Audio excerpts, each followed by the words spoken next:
Next topic start ਕਰਨ ਲੱਗੇ ਆਪਾਂ ਫਿਜ਼ੀਕਲ ਪ੍ਰੋਪਰਟੀਜ਼ ਆਫ ਗ੍ਰੇਫਾਈਟ ਕੀ ਹੈ। Graphite is a soft greyish black crystalline substance. ਜਿਹੜਾ ਗ੍ਰੇਫਾਈਟ ਹੈ ਉਹ ਇੱਕ ਸੌਫਟ ਗ੍ਰੇਇਸ਼ ਬਲੈਕ ਮਤਲਬ ਗ੍ਰੇ ਕਲਰ ਦਾ ਥੋੜਾ ਬਲੈਕ ਕਲਰ ਅਪੀਅਰੈਂਸ ਹੁੰਦੀ ਹੈ। ਕ੍ਰਿਸਟਲਾਈਨ ਸਬਸਟੈਂਸ ਕ੍ਰਿਸਟਲ ਦੀ ਫਾਰਮ ਵਿੱਚ ਹੁੰਦਾ ਹੈ with a slippery touch and metallic lustres. ਇਹਦਾ ਸਲਿਪਰੀ ਟੱਚ ਦਾ ਮਤਲਬ ਕੀ ਹੈ ਕਿ ਜਦੋਂ ਆਪਾਂ ਪੈਨਸਿਲ ਨਾਲ ਜਾਂ ਕੋਈ ਵੀ ਗ੍ਰੇਫਾਈਟ ਨੂੰ ਕਿਸੇ ਨਾਲ ਰੱਬ ਕਰਦੇ ਹਾਂ ਤਾਂ ਉਹਦੇ ਵਿੱਚ ਪਿੱਛੇ ਕੀ ਉਹਦੇ ਮਾਰਕ ਮਤਲਬ ਰਹਿ ਜਾਂਦੇ ਆ, ਠੀਕ ਹੈ। ਅਤੇ ਇਹਦਾ ਮੈਟੈਲਿਕ ਲਸਟਰ ਹੁੰਦਾ, ਥੋੜ੍ਹਾ ਜਿਹਾ ਸ਼ਾਈਨੀ ਹੁੰਦਾ। It leaves a black mark. ਇਹ ਕਿ ਜਦੋਂ ਆਪਾਂ ਕਿਸੇ ਵੀ ਪੇਪਰ ਦੇ ਅਕਰੋਸ ਇਹਨੂੰ ਰੱਬ ਕਰਦੇ ਹਾਂ ਤਾਂ ਪਿੱਛੇ ਇਹ ਕੀ ਹੈ ਬਲੈਕ ਮਾਰਕ ਛੱਡ ਜਾਂਦਾ ਹੈ। ਕਿਉਂਕਿ ਇਹ ਗਰੀਸੀ ਹੁੰਦਾ, ਗਰੀਸੀ ਬਲੈਕ ਕਲਰ ਦਾ ਸਬਸਟੈਂਸ ਹੈ ਅਤੇ ਸਲਿਪਰੀ ਟੱਚ ਹੈ ਇਹਦਾ। Its density varies from 2.09 to 2.39 gram per centimetre cube. ਇਹਦੀ ਡੈਂਸਿਟੀ ਹੈ ਜਿਹੜੀ ਉਹ 2.09 to 2.39 gram per centimetre cube ਹੁੰਦੀ ਹੈ। It occurs as a hexagonal crystal. ਇਹ ਹੈਕਸਾਗਨਲ ਕ੍ਰਿਸਟਲ ਦੀ ਫਾਰਮ ਵਿੱਚ ਹੁੰਦਾ, ਜਿਵੇਂ ਪਿੱਛੇ ਆਪਾਂ ਪੜ੍ਹਿਆ ਸੀ ਨਾ ਸਟਰਕਚਰਸ ਆਫ ਦ ਕ੍ਰਿਸਟਲਸ, ਉਹ ਸਟਰਕਚਰ ਵਿੱਚ ਆਪਾਂ ਹੈਕਸਾਗਨਲ ਕ੍ਰਿਸਟਲ ਪੜ੍ਹਿਆ ਸੀ। ਤਾਂ ਗ੍ਰੇਫਾਈਟ ਕਿਹੜੀ ਫਾਰਮ 'ਚ ਹੁੰਦਾ, ਹੈਕਸਾਗਨਲ ਕ੍ਰਿਸਟਲ ਦੀ ਫਾਰਮ 'ਚ। It is insoluble in ordinary solvent. ਇਹ ਕਿ ਕੋਈ ਵੀ ਸੋਲਵੈਂਟ ਲਓ, ਸੋਲਵੈਂਟ ਮਤਲਬ ਕਿ ਵਾਟਰ ਲਓ ਜਾਂ ਐਲਕੋਹਲ ਲਓ, ਕੁਛ ਵੀ ਇੱਦਾਂ ਦਾ ਸੋਲਵੈਂਟ ਲਓ ਅਤੇ ਗ੍ਰੇਫਾਈਟ ਵਿੱਚ ਘੋਲੋ ਤਾਂ ਗ੍ਰੇਫਾਈਟ ਇਨਸੋਲੂਬਲ ਹੋਊਗਾ। ਕਦੇ ਵੀ ਗ੍ਰੇਫਾਈਟ ਸੋਲਵੈਂਟ ਦੇ ਵਿੱਚ ਨਹੀਂ ਘੁਲਦਾ। And is unaffected by acid and alkalies. ਪਹਿਲਾਂ ਤੁਸੀਂ ਐਸਿਡ ਲੈ ਲਓ, ਪਹਿਲਾਂ ਐਲਕਲੀਜ਼ ਬੇਸ ਲੈ ਲਓ, ਉਹਦੇ ਵਿੱਚ ਗ੍ਰੇਫਾਈਟ ਨੂੰ ਮਿਕਸ ਕਰੋ, ਕਦੇ ਵੀ ਜਿਹੜਾ ਗ੍ਰੇਫਾਈਟ ਆ ਉਹ ਮਿਕਸ ਨਹੀਂ ਹੋਊਗਾ। It is a most stable form of all allotropic modification of carbon. ਜਿੰਨੇ ਆਪਾਂ ਐਲੋਟ੍ਰੋਪਿਕ ਫਾਰਮ ਆਫ ਕਾਰਬਨ ਪੜ੍ਹੀਆਂ, ਮਤਲਬ ਜਿਵੇਂ ਡਾਇਮੰਡ, ਜੋ ਵੀ ਐਲੋਟ੍ਰੋਪਿਕ ਫਾਰਮ ਆਫ ਕਾਰਬਨਸ ਨੇ ਉਹਨਾਂ ਵਿੱਚੋਂ ਸਭ ਤੋਂ ਮੋਸਟ ਸਟੇਬਲ ਫਾਰਮ ਆਫ ਹੈਗੀ ਹੈ ਗ੍ਰੇਫਾਈਟ, ਠੀਕ ਹੈ। ਐਲੋਟ੍ਰੋਪਿਕ ਫਾਰਮ ਹੈਗੀ ਹੈ graphite. It's melting point is 3700 degree Celsius. ਇਹ ਇੰਨੇ ਟੈਂਪਰੇਚਰ 'ਤੇ ਜਾ ਕੇ ਕੀ ਹੈ ਮੈਲਟ ਹੁੰਦਾ। It is a good conductor of heat and electricity. ਇਸ ਗ੍ਰੇਫਾਈਟ ਦੇ ਵਿੱਚੋਂ ਹੀਟ ਅਤੇ ਇਲੈਕਟ੍ਰੀਸਿਟੀ ਈਜ਼ੀਲੀ ਪਾਸ ਹੋ ਜਾਂਦੀ ਹੈ, ਠੀਕ ਹੈ। ਇਹ ਹੋ ਗਈ ਇਹਦੀਆਂ ਫਿਜ਼ੀਕਲ ਪ੍ਰੋਪਰਟੀਜ਼। ਨੈਕਸਟ ਆ ਗਿਆ ਆਪਣੇ ਕੋਲ ਯੂਜ਼ਜ਼ ਆਫ ਗ੍ਰੇਫਾਈਟ। ਹੁਣ ਗ੍ਰੇਫਾਈਟ ਦੀਆਂ ਕੀ ਕੁਛ ਯੂਜ਼ਜ਼ ਹੈ। ਅਗਰ ਸਭ ਤੋਂ ਮੇਨ ਯੂਜ਼ ਗੱਲ ਕਰੀਏ ਤਾਂ ਇਹ ਲੈਡ ਪੈਨਸਿਲਸ ਦੇ ਵਿੱਚ ਜੋ ਅਗਲੀ ਲੈਡ ਲੱਗੀ ਹੁੰਦੀ ਹੈ ਉਹ ਆਪਣੀ ਕਾਹਦੀ ਹੁੰਦੀ ਹੈ, ਗ੍ਰੇਫਾਈਟ ਦੀ। ਪੈਨਸਿਲ ਨੂੰ ਛੱਡ ਕੇ ਹੋਰ ਕਾਫੀ ਮਤਲਬ ਯੂਜ਼ਜ਼ ਹੁੰਦੀਆਂ ਇਹਦੀਆਂ, ਜਿਵੇਂ on accounts of its ability to conduct electricity. ਤੁਹਾਨੂੰ ਮੈਂ ਦੱਸਿਆ ਕਿ ਜਿਹੜਾ ਗ੍ਰੇਫਾਈਟ ਹੈ ਉਹ good conductor of heat as well as good conductor of electricity ਹੈ। ਤਾਂ ਜਿਹੜਾ ਗ੍ਰੇਫਾਈਟ ਹੈ ਉਹ ਇਲੈਕਟ੍ਰੋਡਸ ਬਣਾਉਣ ਵਿੱਚ ਹੈਲਪਫੁਲ ਹੁੰਦਾ। ਇਲੈਕਟ੍ਰੋਡਸ ਆਪਾਂ ਪੜ੍ਹਿਆ ਸੀ ਪਿਛਲੇ ਚੈਪਟਰ 'ਚ। ਇਲੈਕਟ੍ਰੋਡਸ ਦਾ ਮਤਲਬ ਕੀ ਹੁੰਦਾ ਕਿ ਜਦੋਂ ਆਪਾਂ ਇਲੈਕਟ੍ਰੋਡ ਨੂੰ ਕਿਸੇ ਵੀ ਸੋਲਿਊਸ਼ਨ ਦੇ ਵਿੱਚ ਪਾ ਦਿੰਦੇ ਹਾਂ ਤਾਂ ਸੋਲਿਊਸ਼ਨ ਕੀ ਹੈ, ਇਲੈਕਟ੍ਰੀਸਿਟੀ ਕੰਡਕਟ ਕਰਨ ਲੱਗ ਜਾਂਦਾ, ਠੀਕ ਹੈ। ਤਾਂ ਉਹ ਐਜ਼ ਅ ਇਲੈਕਟ੍ਰੋਡ ਜਿਹੜੇ ਆਪਾਂ ਇੱਦਾਂ ਪਾਉਂਦੇ ਹੁੰਦੇ ਸੀ ਉਹ ਐਜ਼ ਅ ਇਲੈਕਟ੍ਰੋਡ ਹੁੰਦੇ। ਜਿਵੇਂ ਆਹ ਡਾਇਗਰਾਮ 'ਚ ਦੇਖੋ, ਆਹ ਇਲੈਕਟ੍ਰੋਡਸ ਹੈ, 2 ਇਲੈਕਟ੍ਰੋਡਸ, ਠੀਕ ਹੈ। It is used in making crucibles on accounts of its high melting point. ਕਿਉਂਕਿ ਇਹਦਾ ਮੈਲਟਿੰਗ ਪੁਆਇੰਟ ਬਹੁਤ ਜ਼ਿਆਦਾ ਹੈ। ਕ੍ਰੂਸ਼ੀਬਲਸ ਉਹ ਵਾਲੀ ਚੀਜ਼ ਹੁੰਦੀ ਹੈ, ਮਤਲਬ ਇੱਕ ਮੈਟਲ ਦਾ ਕੰਟੇਨਰ ਟਾਈਪ ਹੁੰਦਾ ਹੈ। ਆਹ ਡਾਇਗਰਾਮ ਵਿੱਚ ਵੇਖੋ, ਇਹ ਮੈਟਲ ਦਾ ਕੰਟੇਨਰ ਜਿਹਾ ਹੁੰਦਾ ਹੈ। ਇਸ ਮੈਟਲ ਦੇ ਕੰਟੇਨਰ ਵਿੱਚ ਕੋਈ ਵੀ ਹਾਰਡ ਮਟੀਰੀਅਲ ਜਾਂ ਮੈਟਲ ਨੂੰ ਵਿੱਚ ਪਾਉਂਦੇ ਆ, ਅਗਰ ਉਹਨੂੰ ਆਪਾਂ ਮਤਲਬ ਕਿ ਬਰਨ ਕਰਨਾ ਜਾਂ ਹੀਟ ਕਰਨਾ ਤਾਂ ਉਹ ਇਹ ਵਾਲੇ ਕ੍ਰੂਸ਼ੀਬਲਸ ਦੇ ਵਿੱਚ ਬਰਨ ਕਰਦੇ ਆ ਜਾਂ ਹੀਟ ਕਰਦੇ ਆ। ਅਤੇ ਕ੍ਰੂਸ਼ੀਬਲਸ ਕਾਹਦੇ ਬਣੇ ਹੁੰਦੇ ਆ, ਗ੍ਰੇਫਾਈਟ ਦੇ, ਕਿਉਂਕਿ ਗ੍ਰੇਫਾਈਟ ਦਾ ਜਿਹੜਾ ਮੈਲਟਿੰਗ ਪੁਆਇੰਟ ਆ ਉਹ ਕਾਫੀ ਜ਼ਿਆਦਾ ਹੁੰਦਾ, ਠੀਕ ਹੈ। And resistance to chemical action. ਅਤੇ ਜੋ ਵੀ ਅੰਦਰ ਕੈਮੀਕਲ ਐਕਸ਼ਨ ਵਗੈਰਾ ਹੁੰਦਾ ਉਹਦੇ ਵਿੱਚ ਟੇਕ ਪਾਰਟ ਨਹੀਂ ਕਰਦਾ। ਰੈਜ਼ਿਸਟੈਂਸ ਮਤਲਬ ਰੋਕਦਾ ਕਿ ਗ੍ਰੇਫਾਈਟ ਦੀ ਜੋ ਵੀ ਮੰਨ ਲਓ ਮੈਂ ਇੱਥੇ ਗ੍ਰੇਫਾਈਟ ਦਾ ਕ੍ਰੂਸੀਬਲ ਲਿਆ, ਠੀਕ ਹੈ, ਉਹਦੇ ਵਿੱਚ ਮੈਂ ਕੋਈ ਵੀ ਮੈਟਲ ਪਾਤਾ ਤਾਂ ਜਿਹੜਾ ਹੋਊਗਾ ਗ੍ਰੇਫਾਈਟ ਹੋਊਗਾ ਕਦੇ ਵੀ ਇਸ ਮੈਟਲ ਨਾਲ ਮਤਲਬ ਰਿਐਕਟ ਵਗੈਰਾ ਨਹੀਂ ਕਰੂਗਾ। ਕਿਉਂਕਿ ਇਹ ਗ੍ਰੇਫਾਈਟ ਰੋਕਦਾ ਕੋਈ ਵੀ ਕੈਮੀਕਲ ਐਕਸ਼ਨ ਹੋਣ ਤੋਂ, ਠੀਕ ਹੈ। ਨੈਕਸਟ ਆ ਗਿਆ ਆਪਣੇ ਕੋਲ it is used as high temperature lubricant for heating machine parts. ਮਤਲਬ ਇਹ as a lubricant, high temperature lubricant use ਹੁੰਦਾ ਕੋਈ ਵੀ ਮਸ਼ੀਨ ਪਾਰਟਸ ਨੂੰ ਹੀਟ ਵਗੈਰਾ ਕਰਨ ਲਈ। ਅਤੇ ਇਹ ਐਜ਼ ਅ ਡਰਾਈ ਲੂਬਰੀਕੈਂਟ ਵੀ ਯੂਜ਼ ਹੁੰਦਾ, ਜਿਵੇਂ ਕਿ ਬਾਈਸਾਈਕਲ ਦੀਆਂ ਚੇਨਸ ਜਾਂ ਮਸ਼ੀਨ ਦੇ ਪਾਰਟਸ ਨੂੰ ਅਗਰ ਮਤਲਬ ਜੰਗਾਲ ਵਗੈਰਾ ਲੱਗ ਜਾਏ ਜਾਂ ਸਲੋ ਡਾਊਨ ਹੋ ਜਾਣ ਤਾਂ ਉਹਦੇ ਉੱਪਰ ਇੱਦਾਂ ਦੇ ਗ੍ਰੇਫਾਈਟ ਲੂਬਰੀਕੈਂਟਸ ਹੁੰਦੇ ਆ ਟਿਊਬਸ ਵਿੱਚ, ਉਹਨਾਂ ਨੂੰ ਉਹਦੇ ਉੱਪਰ ਲਗਾ ਦਿੰਦੇ ਆ ਅਤੇ ਉਹ ਈਜ਼ੀਲੀ ਕੀ ਹੈ ਮੂਵ ਕਰਨਾ ਸ਼ੁਰੂ ਕਰ ਜਾਂਦਾ, ਠੀਕ ਹੈ, ਮਤਲਬ ਫ੍ਰਿਕਸ਼ਨ ਰਿਡਿਊਸ ਕਰ ਦਿੰਦੇ ਆ। It is used in nuclear reactors as a moderator to regulate nuclear reactions. ਕੀ ਹੁੰਦਾ ਕਿ ਨਿਊਕਲੀਅਰ ਰਿਐਕਸ਼ਨਸ ਨੂੰ ਮਤਲਬ ਕਿ ਪ੍ਰੋਸੀਡ ਕਰਵਾਉਣ ਲਈ ਕੈਮੀਕਲ ਨਿਊਕਲੀਅਰ ਰਿਐਕਟਰਸ ਦੇ ਵਿੱਚ ਐਜ਼ ਅ ਮੋਡਰੇਟ ਯੂਜ਼ ਹੁੰਦਾ ਗ੍ਰੇਫਾਈਟ, ਜਿਹਦਾ ਕੰਮ ਕੀ ਹੈ ਉਹਨੂੰ ਮਤਲਬ ਕਿ ਜਿਹੜਾ ਰਿਐਕਸ਼ਨ ਕਈ ਵਾਰ ਨਾ ਬਹੁਤ ਜ਼ਿਆਦਾ ਫਾਸਟ ਹੋ ਜਾਂਦੀ ਹੈ, ਕੋਈ ਵੀ ਕੈਮੀਕਲ ਰਿਐਕਸ਼ਨ ਹੁੰਦੀ ਹੈ ਕਈ ਵਾਰੀ ਬਹੁਤ ਜ਼ਿਆਦਾ ਫਾਸਟ ਹੋ ਜਾਂਦੀ ਹੈ ਤਾਂ ਉਹਨੂੰ ਮੋਡਰੇਟ ਕਰਨ ਲਈ ਹੈਲਪਫੁਲ ਹੁੰਦਾ ਹੈ। ਕਿ ਉਹਨੂੰ ਉਹਦੀ ਸਪੀਡ ਮਤਲਬ ਕਿ ਠੀਕ ਰੱਖਣ ਲਈ, ਨਾ ਜ਼ਿਆਦਾ ਸਲੋ ਨਾ ਜ਼ਿਆਦਾ ਫਾਸਟ, ਮੋਡਰੇਟ ਰੱਖਦਾ ਹੈ, ਤਾਂ ਉਹਦੇ ਵਿੱਚ ਵੀ ਐਜ਼ ਅ ਗ੍ਰੇਫਾਈਟ ਯੂਜ਼ ਹੁੰਦਾ ਹੈ। ਠੀਕ ਹੈ। It is used as pigment in paints. Paint ਦੇ ਵਿੱਚ ਵੀ ਐਜ਼ ਅ ਪਿਗਮੈਂਟ ਕੀ ਯੂਜ਼ ਹੁੰਦਾ ਹੈ? Graphite. It is used in electrotypes used in printing. ਇਹ ਇਲੈਕਟ੍ਰੋਟਾਈਪਸ ਕੀ ਹੁੰਦਾ ਹੈ? ਕੋਈ ਵੀ ਕੋਇਨ ਵਗੈਰਾ ਉੱਪਰ ਜੋ ਮਟੀਰੀਅਲ ਬਣਿਆ ਹੁੰਦਾ ਹੈ, ਉੱਪਰ ਜੋ ਸ਼ੇਪਸ ਵਗੈਰਾ ਬਣੀਆਂ ਹੁੰਦੀਆਂ, ਇਹ ਇਲੈਕਟ੍ਰੋਟਾਈਪਸ ਹੁੰਦੀ ਹੈ।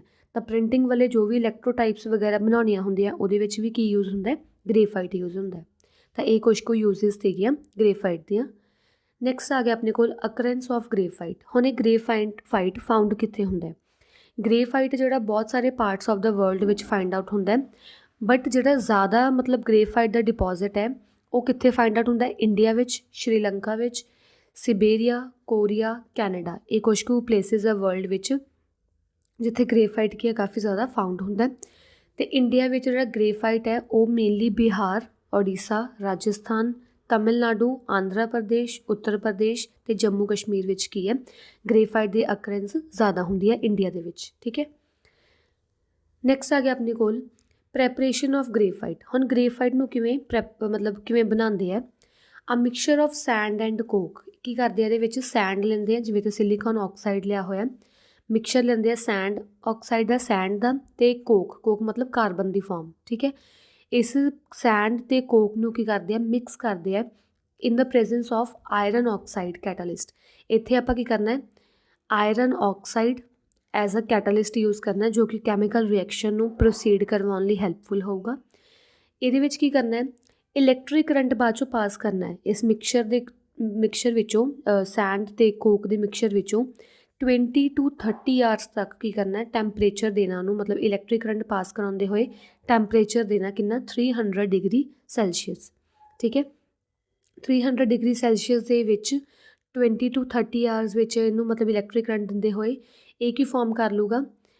ਜਿਹੜੇ ਕੋਕ ਅਤੇ ਸੈਂਡ ਹੈ ਦੋਨੋਂ ਕੀ ਹੈ ਰਿਐਕਟ ਕਰਨਾ ਸ਼ੁਰੂ ਕਰ ਜਾਣਗੇ ਅਤੇ ਸਿਲੀਕੋਨ ਕਾਰਬਾਈਡ ਬਣ ਜਾਊਗਾ। ਸਿਲੀਕੋਨ ਅਤੇ ਕੋਕ ਦਾ ਕਾਰਬਨ ਇਹ ਬਣਾ ਲੈਣਗੇ ਸਿਲੀਕੋਨ ਕਾਰਬਾਈਡ, ਅਤੇ ਆਹ ਕਾਰਬਨ ਮੋਨੋਆਕਸਾਈਡ ਗੈਸ ਕੇ ਬਾਹਰ ਰਿਲੀਜ਼ ਹੋ ਜੂਗੀ। ਠੀਕ ਹੈ। ਅਤੇ ਜਿਹੜਾ ਸਿਲੀਕੋਨ ਕਾਰਬਾਈਡ ਬਣਿਆ, SiC ਬਣਿਆ, ਇਹ ਫਰਦਰ ਕੀ ਹੈ ਹੌਲੀ ਹੌਲੀ ਡੀਕੰਪੋਜ਼ ਹੋਣਾ ਟੁੱਟਣਾ ਸ਼ੁਰੂ ਹੋ ਜਾਂਦਾ। ਡੀਕੰਪੋਜ਼ ਮਤਲਬ ਬ੍ਰੇਕਡਾਊਨ। ਤਾਂ ਇਹ ਸਿਲੀਕੋਨ ਕਾਰਬਾਈਡ ਕੀ ਹੈ ਹੌਲੀ ਹੌਲੀ ਬ੍ਰੇਕਡਾਊਨ ਹੁੰਦਾ ਅਤੇ ਕਾਹਦੇ ਵਿੱਚ ਕਨਵਰਟ ਹੋ ਜਾਂਦਾ? ਸਿਲੀਕੋਨ ਵੇਪਰਾਈਜ਼। ਜਿਹੜਾ ਸਿਲੀਕੋਨ ਬਣਦਾ ਹੈ ਉਹ ਵੇਪਰਾਈਜ਼ ਮਤਲਬ ਉੱਪਰ ਉੱਡਣਾ ਸ਼ੁਰੂ ਹੋ ਜਾਂਦਾ ਅਤੇ ਪਿੱਛੇ graphite in the form of carbon ਕੀ ਹੈ ਲੀਵ ਹੋ ਜਾਂਦੀ ਹੈ। ਸਮਝ ਲੱਗ ਗਿਆ ਨਾ ਪ੍ਰੋਸੈਸ ਕੀ ਸੀਗਾ? ਇਹਦੇ ਵਿੱਚ ਕੀ ਕਰਨਾ ਸੀ ਆਪਾਂ? ਸੈਂਡ ਲੈਣੀ ਹੈ ਅਤੇ ਕੋਕ ਲੈਣਾ, Coke in the form of carbon. Send ਅਤੇ ਕੋਕ ਨੂੰ ਰਿਐਕਟ ਕਰਵਾਉਣਾ 3000 ਡਿਗਰੀ ਸੈਲਸੀਅਸ 'ਤੇ 20 to 30 ਆਵਰਸ ਤੱਕ ਇਹਨੂੰ ਇਲੈਕਟ੍ਰਿਕ ਕਰੰਟ ਵੀ ਪਾਸ ਕਰਾਉਣਾ ਇਹਦੇ ਵਿੱਚੋਂ। ਜਦੋਂ ਸਾਰਾ ਮਤਲਬ ਪਾਸ ਕਰਵਾਵਾਂਗੇ ਤਾਂ ਸਿਲੀਕੋਨ ਆਕਸਾਈਡ ਅਤੇ ਕਾਰਬਨ ਕੋਕ ਕੀ ਹੈ ਰਿਐਕਟ ਕਰਨਾ ਸ਼ੁਰੂ ਕਰਨਗੇ ਅਤੇ ਸਿਲੀਕੋਨ ਕਾਰਬਾਈਡ ਬਣਾ ਦੇਣਗੇ, ਪਲੱਸ ਕਾਰਬਨ ਮੋਨੋਆਕਸਾਈਡ ਗੈਸ ਕੀ ਹੈ ਰਿਲੀਜ਼ ਹੋ ਜੂ। ਫਿਰ ਜਿਹੜਾ ਸਿਲੀਕੋਨ ਕਾਰਬਾਈਡ ਹੈ ਇਹ ਵੀ ਮਤਲਬ ਆਇਰਨ ਆਕਸਾਈਡ ਦੀ ਪ੍ਰੈਜ਼ੈਂਸ ਦੇ ਵਿੱਚ ਇਹ ਹੌਲੀ ਹੌਲੀ ਡੀਕੰਪੋਜ਼ ਹੋਣਾ ਸ਼ੁਰੂ ਹੋ ਜੂਗਾ। ਸਿਲੀਕੋਨ ਜਿਹੜਾ ਨਿਕਲੂਗਾ ਉਹ ਵੈਪਰਾਈਜ਼ ਹੋ ਜੂਗਾ, ਏਅਰ ਵਿੱਚ ਮਤਲਬ ਉੱਡ ਜੂਗਾ, ਅਤੇ ਜਿਹੜਾ ਕਾਰਬਨ ਉਹ ਐਜ਼ ਅ ਗ੍ਰੇਫਾਈਟ ਕੇ ਪਿੱਛੇ ਰਹਿ ਜੂਗਾ। ਠੀਕ ਹੈ। ਤਾਂ ਇਹ ਮਤਲਬ ਪ੍ਰੈਪਰੇਸ਼ਨ ਹੈ ਗ੍ਰੇਫਾਈਟ ਦੀ। ਨੈਕਸਟ ਆ ਗਿਆ difference between diamond and graphite. ਹੁਣ ਡਾਇਮੰਡ ਅਤੇ ਗ੍ਰੇਫਾਈਟ ਵਿੱਚ ਕੀ ਫਰਕ ਹੈ? ਆਪਾਂ ਡਾਇਮੰਡ ਵੀ ਪ੍ਰੋਪਰਲੀ ਪੜ੍ਹ ਲਿਆ ਕਿ ਕਿੱਥੋਂ ਕਿੱਥੋਂ ਫਾਊਂਡ ਹੁੰਦਾ ਅਤੇ ਕਿਵੇਂ ਬਣਦਾ। ਗ੍ਰੇਫਾਈਟ ਵੀ ਪੜ੍ਹ ਲਿਆ ਆਪਾਂ। ਇਹਦੇ ਵਿੱਚ ਡਿਫਰੈਂਸ ਦੇਖ ਰਹੇ ਹਾਂ। ਡਿਫਰੈਂਸ ਕੀ ਹੈ? The crystals of diamond are octahedral in shape. ਜਿਹੜਾ ਡਾਇਮੰਡ ਸੀ ਆਪਾਂ ਪੜ੍ਹਿਆ ਉਹ ਔਕਟਾਹੈਡਰਲ ਸ਼ੇਪ ਦਾ ਹੁੰਦਾ, ਬਟ ਜਿਹੜਾ ਗ੍ਰੇਫਾਈਟ ਹੁੰਦਾ ਉਹ ਹੈਕਸਾਗੋਨਲ ਸ਼ੇਪ ਦਾ ਹੁੰਦਾ। ਇਹ ਫਸਟ ਡਿਫਰੈਂਸ ਹੋ ਗਿਆ। ਡਾਇਮੰਡ ਜਿਹੜਾ ਹੁੰਦਾ ਜਨਰਲੀ ਕਲਰਲੈਸ ਹੁੰਦਾ ਅਤੇ ਟਰਾਂਸਪੇਰੈਂਟ ਹੁੰਦਾ, ਬਟ ਜਿਹੜਾ ਗ੍ਰੇਫਾਈਟ ਹੁੰਦਾ ਉਹ ਲਸਟਰਸ ਬਲੈਕਿਸ਼ ਕਲਰ ਦਾ ਹੁੰਦਾ, ਬਲੈਕਿਸ਼ ਜਾਂ ਗ੍ਰੇਇਸ਼ ਕਲਰ ਦਾ ਹੁੰਦਾ। ਠੀਕ ਹੈ। ਡਾਇਮੰਡ ਕਾਫੀ ਹਾਰਡ ਹੁੰਦਾ, ਬਟ ਜਿਹੜਾ ਗ੍ਰੇਫਾਈਟ ਉਹ ਸੌਫਟ ਅਤੇ ਗਰੀਸੀ ਹੁੰਦਾ। ਡਾਇਮੰਡ ਜਿਹੜਾ ਹੁੰਦਾ ਉਹ bad conductor of electricity. Diamond 'ਚੋਂ ਇਲੈਕਟ੍ਰੀਸਿਟੀ ਪਾਸ ਨਹੀਂ ਕਰਦੀ, ਬਟ ਗ੍ਰੇਫਾਈਟ ਕੀ ਹੈ good conductor of electricity. Diamond ਹੈ ਜਿਹੜਾ ਉਹ ਫਾਊਂਡ ਰੇਅਰਲੀ, ਮਤਲਬ ਬਹੁਤ ਘੱਟ ਫਾਈਂਡ ਆਊਟ ਹੁੰਦਾ, ਬਟ ਗ੍ਰੇਫਾਈਟ ਕੀ ਹੈ ਕਾਮਨਲੀ ਫਾਊਂਡ ਹੋ ਜਾਂਦਾ। ਠੀਕ ਹੈ। ਡਾਇਮੰਡ ਹੈ ਜਿਹੜਾ ਉਹ ਏਅਰ ਵਿੱਚ 900 ਡਿਗਰੀ ਸੈਲਸੀਅਸ 'ਤੇ ਆਪਾਂ ਬਰਨ ਕਰ ਸਕਦੇ ਹਾਂ ਅਤੇ ਬਾਅਦ ਵਿੱਚ ਕਾਰਬਨ ਡਾਈਆਕਸਾਈਡ ਗੈਸ ਪ੍ਰੋਡਿਊਸ ਹੁੰਦੀ ਹੈ, ਬਟ ਜਿਹੜਾ ਗ੍ਰੇਫਾਈਟ ਆ ਉਹ 700 ਡਿਗਰੀ ਸੈਲਸੀਅਸ 'ਤੇ ਬਰਨ ਹੁੰਦਾ ਅਤੇ ਕਾਰਬਨ ਡਾਈਆਕਸਾਈਡ ਗੈਸ ਰਿਲੀਜ਼ ਹੁੰਦੀ ਹੈ। ਮਤਲਬ ਡਾਇਮੰਡ ਅਤੇ ਗ੍ਰੇਫਾਈਟ ਹੈਗੇ ਦੋਨੋਂ ਕਾਰਬਨ ਦੇ ਫਾਰਮ ਹੀ ਹੈ, ਬਟ ਇਹਨਾਂ ਦੀਆਂ ਕਿੰਨੀਆਂ ਮਤਲਬ ਡਿਫਰੈਂਸਿਸ ਹੈ। ਠੀਕ ਹੈ। ਡਿਫਰੈਂਸ ਕਾਫੀ ਆ ਜਾਂਦੇ ਜਦੋਂ ਆਪਾਂ ਫਿਜ਼ੀਕਲ ਨੇਚਰ ਇਹਨਾਂ ਦੀ ਚੇਂਜ ਕਰਦੇ ਹਾਂ, ਬਟ ਕੈਮੀਕਲ ਨੇਚਰ ਸੇਮ ਹੈ, ਦੈਟ ਇਜ਼ ਕਾਰਬਨ। ਨੈਕਸਟ ਆ ਗਿਆ ਆਪਣੇ ਕੋਲ ਫਲੋਰੀਨਸ। ਫਲੋਰੀਨਸ ਨੂੰ ਆਪਾਂ ਕੈਮਿਸਟਰੀ ਲੈਂਗੁਏਜ ਬਕਮਿਨਿਸਟਰ ਫਲੋਰੀਨ ਵੀ ਬੋਲਦੇ ਹਾਂ। ਫਲੋਰੀਨ ਦਾ ਕੰਮ ਕੀ ਹੈ, ਇਹ ਥਰਡ ਫਾਰਮ ਹੁੰਦੀ ਹੈ ਕ੍ਰਿਸਟਲਾਈਨ ਕਾਰਬਨ ਦੀ। ਫਸਟ ਆਪਾਂ ਪੜ੍ਹੀ ਡਾਇਮੰਡ, ਠੀਕ ਹੈ, ਡਾਇਮੰਡ ਕੀ ਹੁੰਦਾ, ਕਿਵੇਂ ਸਟਰਕਚਰ ਹੈ, ਸਾਰਾ ਕੁਛ ਪੜ੍ਹ ਲਿਆ। ਗ੍ਰੇਫਾਈਟ ਪੜ੍ਹ ਲਿਆ, ਦੋਨਾਂ ਵਿੱਚ ਡਿਫਰੈਂਸ ਵੀ ਪੜ੍ਹ ਲਿਆ। ਥਰਡ ਆ ਗਿਆ ਆਪਣੇ ਕੋਲ ਫਲੋਰੀਨਸ। ਫਲੋਰੀਨਸ ਦਾ ਕੰਮ ਕੀ ਹੈ, ਦੇਖੋ ਫਲੋਰੀਨਸ ਕੀ ਹੁੰਦੇ ਆ, ਫਲੋਰੀਨਸ ਵੀ ਕ੍ਰਿਸਟਲਾਈਨ ਕਾਰਬਨ ਦੀ ਫਾਰਮ ਹੈ। ਇਹ ਮਤਲਬ ਕਿ ਡਾਇਮੰਡ ਅਤੇ ਗ੍ਰੇਫਾਈਟ ਤਾਂ ਬਹੁਤ ਮਤਲਬ ਪਹਿਲਾਂ ਤੋਂ ਫਾਈਂਡ ਆਊਟ ਹੋਏ ਆ, ਬਟ ਜਿਹੜਾ ਇਹ ਬਕਮਿਨਿਸਟਰ ਫਲੋਰੀਨ ਹੈ ਇੱਕ ਹੁਣੀ ਮਤਲਬ ਕੁਛ ਕੁ ਟਾਈਮ ਪਹਿਲਾਂ ਹੀ ਡਿਸਕਵਰ ਹੋਇਆ, ਠੀਕ ਹੈ।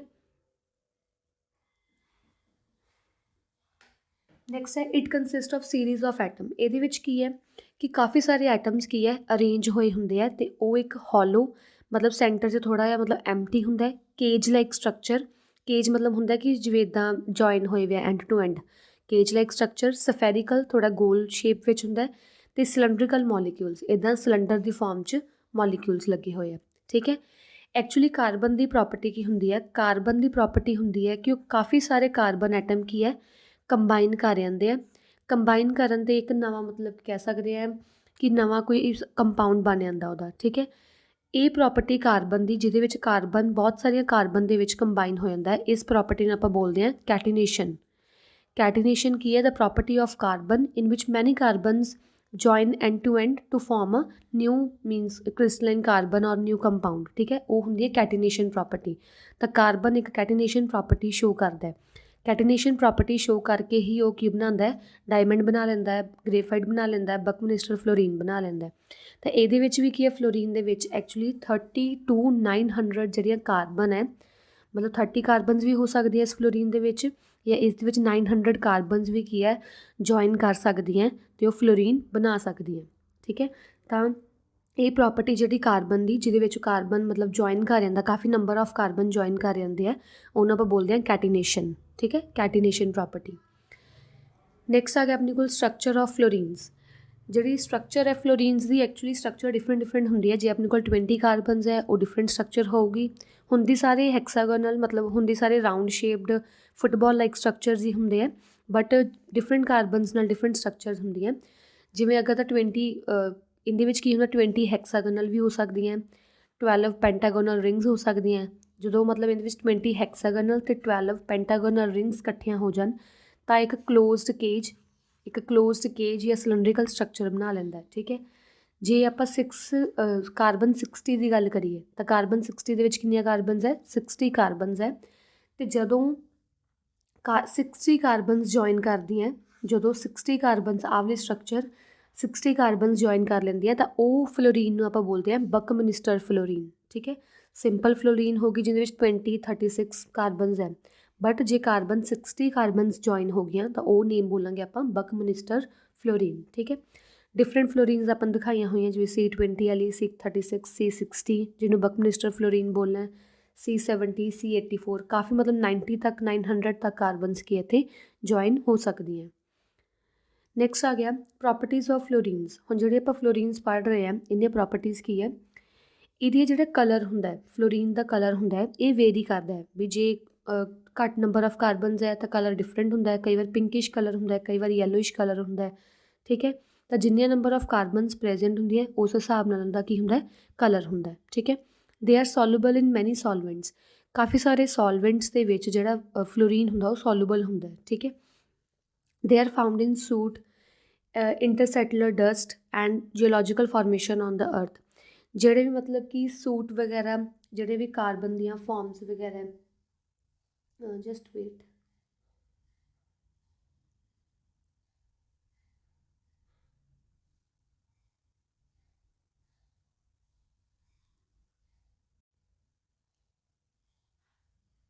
ਹਾਂ ਇਹ ਕੀ ਹੈ, ਨੈਕਸਟ ਪੁਆਇੰਟ ਕੀ ਆਪਣੇ ਕੋਲ, they are found in soot interstellar dust and geological formation of the earth. Soot ਮਤਲਬ ਕਿ ਕਾਰਬਨ ਦੀਆਂ ਫਾਰਮ ਹੁੰਦੀਆਂ ਜਿਹਦੇ ਵਿੱਚ ਮਤਲਬ ਕਿ ਬਲੈਕ ਪਾਊਡਰੀ ਸਬਸਟਾਂਸ, ਮਤਲਬ ਕਾਫੀ ਸਾਰਾ ਮੋਰਫਸ ਕਾਰਬਨ ਹੁੰਦਾ ਇਹਦੇ ਵਿੱਚ। ਇੰਟਰਸੈਟੂਲਰ ਡਸਟ, ਇਹਦੇ ਵਿੱਚ ਵੀ ਜਿਹੜਾ ਕਾਰਬਨ ਦੀਆਂ ਡਸਟ ਪਾਰਟੀਕਲਸ ਵਗੈਰਾ ਹੁੰਦੇ ਆ, ਜਾਂ ਜਿਓਲੋਜੀਕਲ ਫਾਰਮੇਸ਼ਨ ਆਫ ਅਰਥ ਕਰਨ ਲਈ ਵੀ ਇੱਥੇ ਫਲੋਰੀਨ ਦੀਆਂ ਯੂਜ਼ ਹੁੰਦੀਆਂ, ਠੀਕ ਹੈ। ਤਾਂ ਫਲੋਰੀਨ ਕੀ ਹੈ, more active than diamond and graphite, ਜਿਹੜਾ ਫਲੋਰੀਨ ਹੁੰਦਾ ਹੈ ਉਹ ਫਲੋਰੀਨਸ ਹੁੰਦੇ ਆ ਉਹ ਜ਼ਿਆਦਾ ਐਕਟਿਵ ਹੁੰਦੇ ਆ, ਜ਼ਿਆਦਾ ਰਿਐਕਟਿਵ ਹੁੰਦੇ ਕਹਿ ਸਕਦੇ ਆ ਡਾਇਮੰਡ ਅਤੇ ਗ੍ਰੇਫਾਈਟ ਨਾਲੋਂ। ਇਹਨਾਂ ਦੀ ਸਪੈਸੀਫਿਕ ਗ੍ਰੈਵਿਟੀ ਹੈ ਜਿਹੜੀ ਡਾਇਮੰਡਸ ਦੀ ਸਪੈਸੀਫਿਕ ਗ੍ਰੈਵਿਟੀ ਹੈ ਜਿਹੜੀ 1.8 to 2.1 ਕੀ ਹੈ ਹੁੰਦੀ ਹੈ। ਸਪੈਸੀਫਿਕ ਗ੍ਰੈਵਿਟੀ ਦਾ ਮਤਲਬ ਕੀ ਹੈ, ਜਿਵੇਂ ਆਪਾਂ ਰਿਲੇਟਿਵ ਡੈਂਸਿਟੀ ਕਰਦੇ ਹੁੰਦੇ ਹਾਂ। ਰਿਲੇਟਿਵ ਡੈਂਸਿਟੀ ਕੀ ਹੁੰਦਾ, ਡੈਂਸਿਟੀ ਆਫ ਸਬਸਟਾਂਸ, ਜਿਵੇਂ ਆਪਾਂ ਰਿਲੇਟਿਵ ਡੈਂਸਿਟੀ ਪੜ੍ਹਦੇ ਹਾਂ, density of substance over density of water, ਠੀਕ ਹੈ, density of water. Same relative density ਦਾ ਮਤਲਬ ਇਹ ਹੁੰਦਾ ਸਪੈਸੀਫਿਕ ਗ੍ਰੈਵਿਟੀ, ਤਾਂ ਇਹਦੀ ਸਪੈਸੀਫਿਕ ਗ੍ਰੈਵਿਟੀ ਜਾਂ ਰਿਲੇਟਿਵ ਡੈਂਸਿਟੀ ਕੀ ਹੁੰਦੀ ਹੈ 1.8 to 2.1, ਠੀਕ ਹੈ। ਨੈਕਸਟ ਆ ਗਿਆ ਆਪਣੇ ਕੋਲ ਯੂਜ਼ਸ ਆਫ ਫਲੋਰੀਨਸ। ਫਲੋਰੀਨਸ ਕੀ ਹੈ, ਐਜ਼ ਅ ਇਨਸੂਲੇਟਰ, ਮਤਲਬ ਜਿੱਥੇ ਵੀ ਇਨਸੂਲੇਟਰ ਐਜ਼ ਅ ਕੰਮ ਕਰਨਾ, ਕਿਉਂਕਿ ਇਹਦੇ ਵਿੱਚ ਉਹ ਇਲੈਕਟ੍ਰੀਸਿਟੀ ਜਾਂ ਹੀਟ ਵਗੈਰਾ ਪਾਸ ਨਹੀਂ ਕਰਦੀ, ਤਾਂ ਐਜ਼ ਅ ਇਨਸੂਲੇਟਰਸ ਕੰਮ ਕਰਦੀ ਹੈ। ਜਿਹੜਾ ਕੰਪਾਊਂਡਸ ਹੁੰਦੇ ਆ ਫਲੋਰੀਨਸ ਦੇ, ਉਹ ਯੂਜ਼ ਹੁੰਦੇ ਆ ਐਜ਼ ਅ ਸੁਪਰ ਕੰਡਕਟਰਸ। ਸੁਪਰ ਕੰਡਕਟਰਸ ਕਿਹੜੇ ਕੰਡਕਟਰਸ ਹੁੰਦੇ ਆ, ਜਿਨ੍ਹਾਂ ਵਿੱਚ ਕਾਫੀ ਮਤਲਬ ਕਿ ਜਿਨ੍ਹਾਂ ਵਿੱਚ ਰੈਜ਼ਿਸਟੈਂਸ ਬਿਲਕੁਲ ਜ਼ੀਰੋ ਹੋਵੇ, ਰੈਜ਼ਿਸਟੈਂਸ ਕੀ ਹੋਵੇ, ਜ਼ੀਰੋ।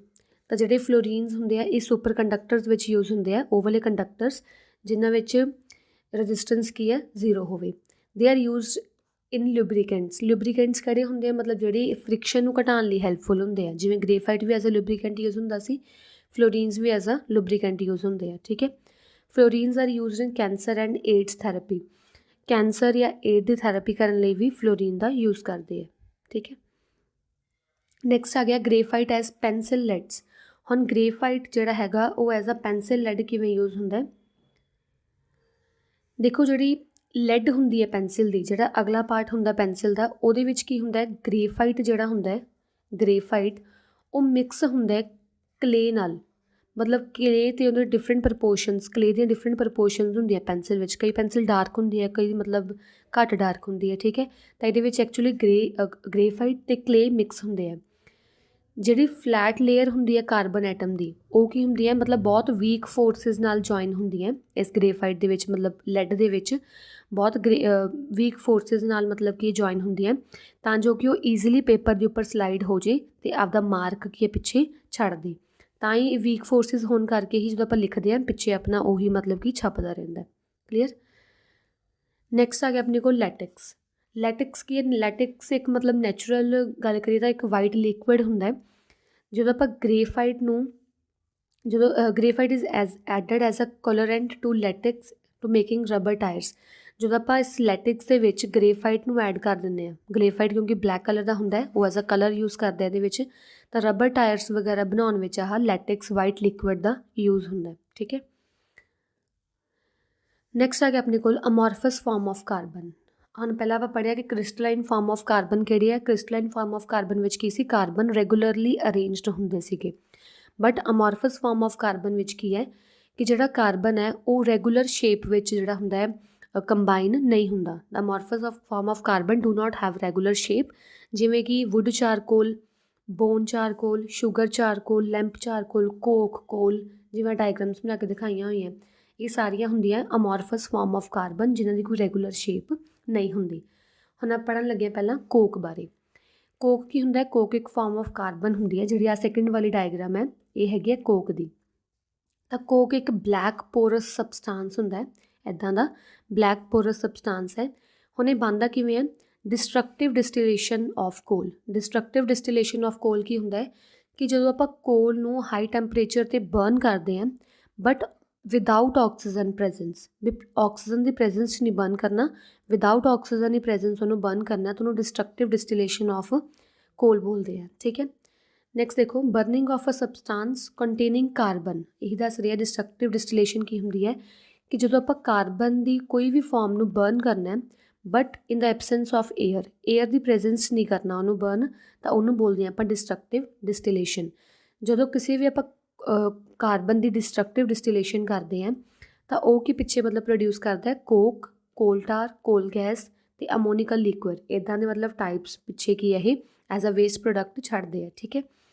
ਤਾਂ ਜਿਹੜਾ ਰੈਸੀਡਿਊ ਲੈਫਟ ਹੁੰਦਾ ਹੈ, ਜਿਹੜਾ ਵੀ ਰੈਸੀਡਿਊ ਮਤਲਬ ਪਿੱਛੇ ਬਚਦਾ ਜਦੋਂ ਆਪਾਂ ਡਿਸਟਰਕਟਿਵ ਡਿਸਟੀਲੇਸ਼ਨ ਕਰ ਦਿੰਦੇ ਹਾਂ, ਮੰਨ ਲਓ ਆਪਾਂ ਡਿਸਟਰਕਟਿਵ ਡਿਸਟੀਲੇਸ਼ਨ ਕਰਤੀ ਆ ਵਾਲੇ ਕੋਲ ਦੀ, ਡਿਸਟਰਕਟਿਵ ਡਿਸਟਿਲੇਸ਼ਨ ਕਰਨ ਤੋਂ ਬਾਅਦ ਜੋ ਵੀ ਪਿੱਛੇ ਰੈਸੀਡਿਊ ਬਚਦਾ ਹੈ, ਜੋ ਵੀ ਪਿੱਛੇ ਮਤਲਬ ਐਕਸਟਰਾ ਪ੍ਰੋਡਕਟਸ ਬਚਦੇ ਆ, ਉਹ ਐਕਸਟਰਾ ਪ੍ਰੋਡਕਟ ਨੂੰ ਆਪਾਂ ਬੋਲਣਾ ਹੈ ਕੋਕ। ਠੀਕ ਹੈ, ਕੋਕ ਦੇ ਵਿੱਚ ਮੇਨਲੀ 90% ਕੀ ਪ੍ਰੈਜ਼ੈਂਸ ਹੁੰਦੀ ਹੈ, ਕਾਰਬਨ ਦੀ ਪ੍ਰੈਜ਼ੈਂਸ ਹੁੰਦੀ ਹੈ। ਠੀਕ ਹੈ, ਤਾਂ ਕੋਕ ਮੇਨਲੀ ਕਾਹਦਾ ਫਾਰਮ ਹੁੰਦਾ ਹੈ, ਕਾਰਬਨ ਦਾ ਫਾਰਮ ਹੁੰਦਾ ਹੈ। ਠੀਕ ਹੈ, ਇਹਦੇ ਵਿੱਚ ਵੀ ਇਹੀ ਸ਼ੋ ਕਰਕੇ ਦੱਸਿਆ ਹੋਇਆ ਕਿ ਆਪਾਂ ਪਾਊਡਰਡ ਕੋਕ ਲਈ ਹੋਈ ਹੈ। ਠੀਕ ਹੈ, ਉਹਦੇ ਵਿੱਚ ਕਿ ਇਹਨੂੰ ਆਪਾਂ ਕਾਫੀ ਟੈਂਪਰੇਚਰ 'ਤੇ ਬਰਨ ਕਰ ਰਹੇ ਹਾਂ, ਉਹਨੂੰ ਬੋਇਲਿੰਗ ਟਿਊਬ 'ਚੋਂ ਮਤਲਬ ਇੱਦਾਂ ਪਾਸ ਕੀਤਾ, ਵਾਪਸ ਜਾ ਕੇ ਕੀ ਹੈ ਇੱਕ ਕੰਟੇਨਰ ਇੱਕ ਟੈਸਟ ਟਿਊਬ ਦੇ ਵਿੱਚ ਪਾ ਰਹੇ ਹਾਂ, ਜਿਹਦੇ ਵਿੱਚ ਐਜ਼ ਅ ਐਂਡ ਪ੍ਰੋਡਕਟ ਕੋਲ ਗੈਸ ਵਗੈਰਾ ਅਤੇ ਕੋਲ ਟਾਰ ਵਗੈਰਾ ਐਜ਼ ਐਂਡ ਪ੍ਰੋਡਕਟ ਫਾਰਮ ਹੋ ਰਹੇ ਆ। ਠੀਕ ਹੈ, ਨੈਕਸਟ ਆ ਗਿਆ ਆਪਣੇ ਕੋਲ ਯੂਜ਼ਿਸ ਆਫ ਕੋਕ। ਹੁਣ ਜਿਹੜਾ ਕੋਕ ਆਪਾਂ ਬਣਾਇਆ ਪਿੱਛੇ ਡਿਸਟਰਕਟਿਵ ਡਿਸਟਿਲੇਸ਼ਨ ਨਾਲ ਕੋਕ ਬਣਾਇਆ, ਕੋਕ ਦੀਆਂ ਕੀ ਕੁਛ ਯੂਜ਼ਿਸ ਹੈ। It is used as a fuel ਵੀ ਕਈ ਮਤਲਬ ਕੋਕ ਯੂਜ਼ ਕਰਦੇ ਆ, ਜਿਵੇਂ ਇੰਜਨ ਵਾਲੀਆਂ ਟ੍ਰੇਨਸ ਹੁੰਦੀਆਂ, ਟ੍ਰੇਨ ਦੇ ਵਿੱਚ ਜਿਹੜਾ ਕੋਲਾ ਪਾਉਂਦੇ ਹੁੰਦੇ ਆ, ਉੱਥੇ ਵੀ ਮਤਲਬ ਐਜ਼ ਕਾਰਬਨ ਯੂਜ਼ ਹੁੰਦੀ ਹੈ। ਠੀਕ ਹੈ, it has vital role in the iron and steel industries as a reducing agent. Iron ਅਤੇ ਸਟੀਲ ਇੰਡਸਟਰੀਜ਼ ਵਿੱਚ ਐਜ਼ ਅ ਰਿਡਿਊਸਿੰਗ ਏਜੰਟ ਕਿਹੜਾ ਹੁੰਦਾ, ਦੂਜੇ ਨੂੰ ਆਕਸੀਡਾਈਜ਼ ਕਰਨ ਵਾਲਾ। As a reducing agent iron ਅਤੇ ਸਟੀਲ ਇੰਡਸਟਰੀਜ਼ ਵਿੱਚ ਯੂਜ਼ ਹੁੰਦਾ coke. It is used in the production of water gas. ਆਪਾਂ ਪੜ੍ਹਿਆ ਸੀਗਾ ਉਹਦੇ ਵਿੱਚ ਜਿਹੜੇ ਪਿੱਛੇ ਰਿਐਕਸ਼ਨ ਪੜ੍ਹੀ ਸੀਗੀ ਆਪਾਂ ਇੱਕ, ਜਿਹਦੇ ਵਿੱਚ ਆਪਾਂ ਹਾਈਡਰੋਜਨ ਗੈਸ ਨੂੰ ਰਿਲੀਜ਼ ਕਰ ਰਹੇ ਸੀ, ਹਾਈਡਰੋਜਨ ਬਣਾ ਰਹੇ ਸੀਗੇ, ਅਤੇ ਉਹਦੇ ਵਿੱਚ ਵੀ ਆਪਾਂ ਕੀ ਪੜ੍ਹਿਆ ਸੀਗਾ ਕਿ ਕੋਕ ਨੂੰ ਮਿਕਸ ਕੀਤਾ ਸੀਗਾ ਤਾਂ ਉਹਨੇ ਵਾਟਰ ਗੈਸ ਬਣਾ ਲਈ ਸੀ, ਦੈਟ ਇਜ਼ CO+H2। ਠੀਕ ਹੈ, ਐਂਡ ਪ੍ਰੋਡਿਊਸਰ ਗੈਸ, ਅਤੇ ਇਹ ਮਤਲਬ ਪ੍ਰੋਡਿਊਸਰ ਗੈਸ ਵੀ ਇੱਕ ਹੁੰਦੀ ਹੈ, ਆਪਾਂ ਅੱਗੇ ਰਿਐਕਸ਼ਨਸ ਵਿੱਚ ਪੜ੍ਹਾਂਗੇ। CO+N2 ਪ੍ਰੋਡਿਊਸਰ ਗੈਸ ਹੁੰਦੀ ਹੈ, ਉਹਦੀ ਪ੍ਰੋਡਕਸ਼ਨ ਵਿੱਚ ਵੀ ਕੀ ਯੂਜ਼ ਹੁੰਦਾ ਹੈ, ਕੋਕ ਯੂਜ਼ ਹੁੰਦਾ ਹੈ। ਠੀਕ ਹੈ, it is used for the extraction of metals from their oxides and sulphur ores. ਮਤਲਬ ਜਦੋਂ ਆਪਾਂ ਉਹਦੇ ਮਤਲਬ ਆਕਸਾਈਡਸ ਅਤੇ ਸਲਫਰ ਓਰ ਵਿੱਚੋਂ ਮੈਟਲਸ ਨੂੰ ਐਕਸਟਰੈਕਟ ਕਰਨਾ ਹੁੰਦਾ ਹੈ, ਉਹਦੇ ਵਿੱਚ ਵੀ ਕੋਕ ਯੂਜ਼ ਹੁੰਦਾ ਹੈ। ਠੀਕ ਹੈ,